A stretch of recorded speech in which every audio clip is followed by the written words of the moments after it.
طبعا دي بداية سنة جديدة، وناس كتير بتاخد قرار إنها تغير من نفسها في بداية السنة عشان تكون بدايتها على نظافة. وطبعا هتلاقي أكتر حاجة منتشرة هي فكرة التخطيط للسنة الجديدة، وإزاي بقى تحدد أهدافك وتمشي عليها.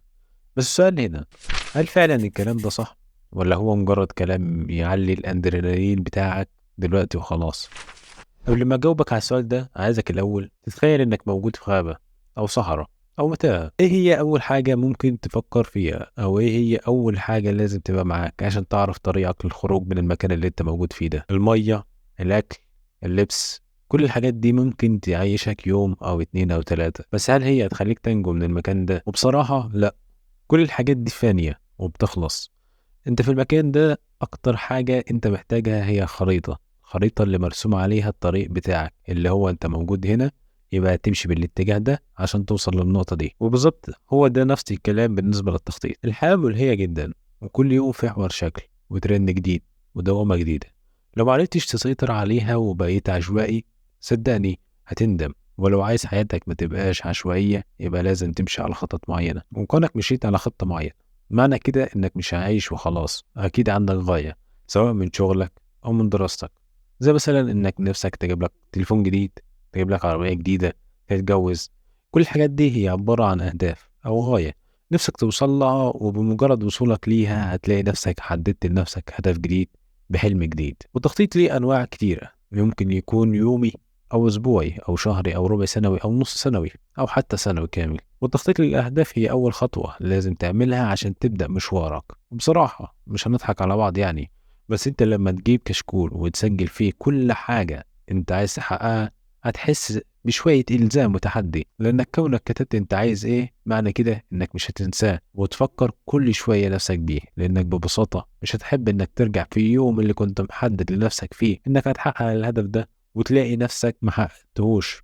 هتحس بكسرة وحسرة. طيب تعال نبدأ من الأول. وعارف إن ممكن تكون لحد دلوقتي مش عارف تحدد حلمك أو أنت عايز إيه من السنة الجديدة، فأنا هحاول أساعدك. أكيد مش هقولك أنت حلمك إيه، بس هقولك عوامل أساسية هتساعدك. خليك داخل السنة الجديدة بثلاث أهداف، يعني أهداف كده أساسية وأنت تطلع منها شوية أهداف سنوية. أول حاجة وهو الهدف المادي، وهو إنك تحاول تعمل لك مصدر دخل جديد أو تتعلم مهارة جديدة من شأنها في المستقبل إنها تكون مصدر مادي ليك. تاني حاجة وهو هدف جسدي، وده لو انك عايز تظبط وزنك سواء زيادة او نقصان. حتى لو مش عايز، فالاستمرار في الرياضة ده شيء مهم جدا انت مش عارف قيمته حاليا، والنقطة دي يندرج تحتيها الاكل طبعا والنوم.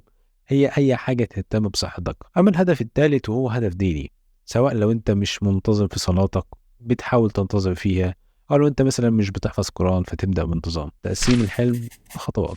تعالى بقى نرجع لحلمك بتاع العربية الجديدة اللي انت نفسك فيها. وانت عشان توصل للعربية اكيد مش هتنط المربع وتلاقي نفسك هناك، في شوية خطوات الاول. وده بالظبط اللي انا عايزك تعمله بعد تحديد الهدف اللي انت عايزه، هو انك تقسم الخطوات، لانك بالخطوة دي خففت حمل كبير جدا عليك. بعد ما كنت شايف حلمك ده حاجة كبيرة جدا عامل زي الصخرة الضخمة، دلوقتي انت قدرت تفتته لأجزاء صغيرة. دلوقتي انت عشان قدرت تفتت الحلم ده لأجزاء صغيرة، فانت لازم تحقق الأهداف الصغيرة دي، وده هيكون من خلال العادات. لأنك ببساطة لو دخلت العادات في خريطتك الجديدة هتلاقي نفسك بتحقق الخطوات الصغيرة دي بطريقة تلقائية. نقطة العادات دي لازم تكون عندك مهارة، وهي مهارة الالتزام، اللي من خلالها هتقدر تدير وقتك. لأنك لو أهملت في وقتك، الهرم الكبير اللي انت بتحاول تبنيه فيه ده هيقع كله، لأنك ببساطة أهملت العمود الفقري بتاعه، وهو الالتزام وإدارة الوقت. ما تنساش إن وصولك لأعلى درجة مش هيجي غير لما تخطي على أول درجة من السلم النجاح. وعايزك تحط قدامك دايما صورة نفسك وانت محقق كل اللي بتتمناه.